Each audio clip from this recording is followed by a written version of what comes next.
नमस्कार RJD rutting channel को आपको स्वागत। रायगढ़ में नव भारत साक्षरता परीक्षा अनुष्ठित। रायगढ़ जिले में नव साक्षरकों परीक्षा अनुष्ठित हो जाइछि। रायगढ़ ब्लॉक 152 गोटी केन्द्र में रविवार यह परीक्षा अनुष्ठित हो जाइछि। 15 वर्ष ऊर्ध्व 630 जन एथिरे योगदान नहीं निजर नूतन साक्षरता ज्ञानर परीक्षा देथिले। रायगढ़ जिलार 11 गोटी ब्लॉक 702 सामाजिक सचेतना केन्द्र रूप में विवेचित परीक्षा केन्द्र गुड़िक रविवार दिन 6032 जन नव साक्षर होइथिबा व्यक्ति यह कार्यक्रम में अंशग्रहण करथिबा जणापड़ी।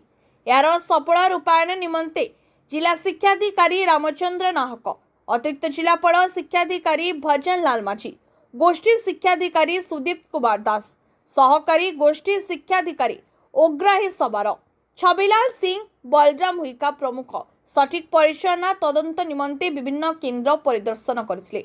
नूतन शिक्षा नीति 2020 अंश विशेष एही नव भारत साक्षरता कार्यक्रम या माध्यम पठन और लिखनर आवश्यकता थिबा प्रकाश करी जिलार साक्षरता हार वृद्धि सहित निरक्षरता दूरीकरण एवं जेपरी लोके निजर जीवन संपर्कित विषय पठन सहित जीवन जीविका सहायतार रंग आनी परिबा सहित निरक्षरता जोगु सहजरी सही ठकामीर शिकार होई पारिबे नाही बोली जिला शिक्षाधिकारी श्री नाहक प्रकाश करछंती।